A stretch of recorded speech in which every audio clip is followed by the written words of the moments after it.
start the second part of the video, atoms and molecule, in which we will describe the law of chemical combination that will verify or that will confirm the idea of atom being the smallest particle. So let us start the laws of chemical combination.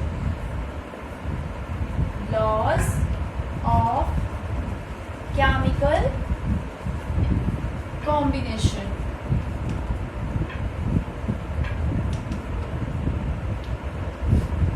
Laws of chemical combination are basically divided or are of three types. The first one we will be studying firstly, the law of conservation of mass.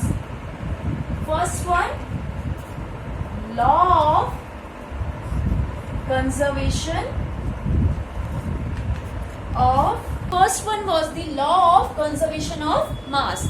In 18th century, the scientist does the chemical reaction. Scientist ने एक chemical reaction करी जिससे उसे पता चला कि कोई भी चेंज नहीं हुआ है मास में, केमिकल्स के मास में कोई भी चेंज नहीं हुआ है, क्योंकि वो रिएक्शन किसमें की गई थी? एक क्लोज्ड कंटेनर में की गई थी. ठीक है, तो हमें laws of conservation of mass क्या बताता है? Matter can neither be created not destroyed. Matter can, note this point, this is very important point. Matter can neither be created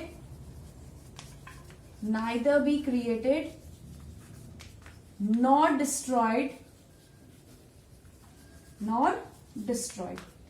Again, I will be telling you that laws of conservation of mass means that law of chemical reaction, the total mass of the product, is equal to the total mass of the reactant.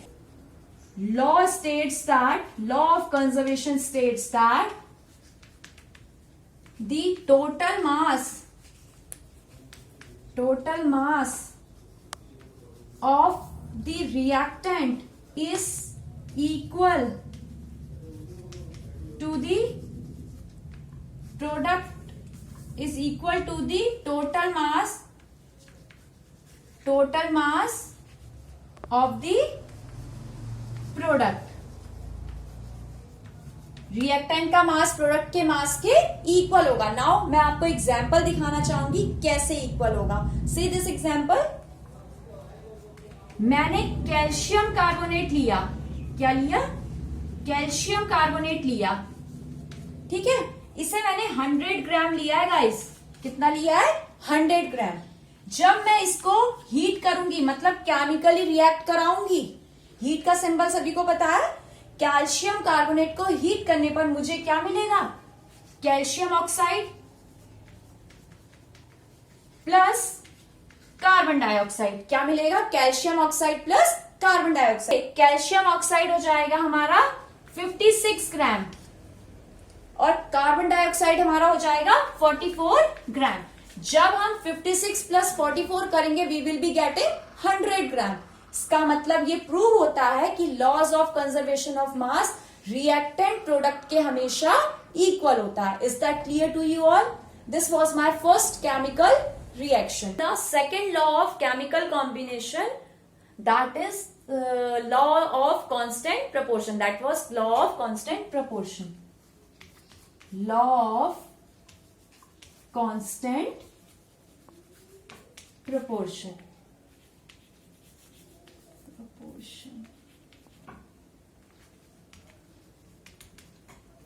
This law was given by Proust, a scientist. Proust. In which year? 1779. Joseph Proust gave this law of constant proportion. Of constant proportion क्या कहता है? It states that the chemical compound containing the same element consists of same proportion by mass. ठीक है, तो अब इसको note कीजिए. What does it states that? It states that chemical compound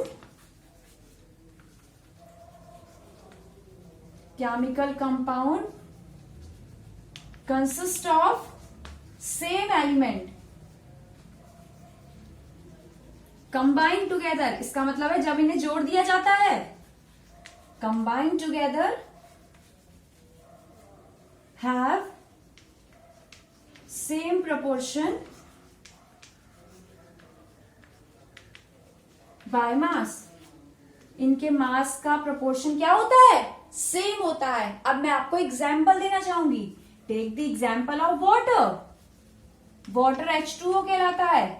H भी एक एलिमेंट है और ऑक्सीजन भी एक एलिमेंट है, दोनों एक ही सेम एलिमेंट है, दोनों में एलिमेंट सेम होता है, मतलब हाइड्रोजन और ऑक्सीजन एलिमेंट सेम है। ठीक है, केमिकल कंपाउंड, एक कंपाउंड बन रहा है। कंपाउंड कैसे बनता है, दो एलिमेंट्स को जोड़ के या दो से अधिक एलिमेंट्स को जोड़ के। तो दो एलिमेंट्स हैं तो कंपाउंड बन गया। जब मैंने इन्हें कंबाइन कर दिया तो they have the constant proportion of mass. As see this example H2O, जैसा कि मैंने आपको वाटर बताया, हाइड्रोजन का मास 1, ऑक्सीजन का मास 8, दे have the same constant proportion of मास। ठीक है, 1 part of hydrogen and 8 parts of oxygen are combined together for the constant proportion by their masses. Is that clear to you all? Thank you friends. Share, subscribe and like कीजिए इस video को।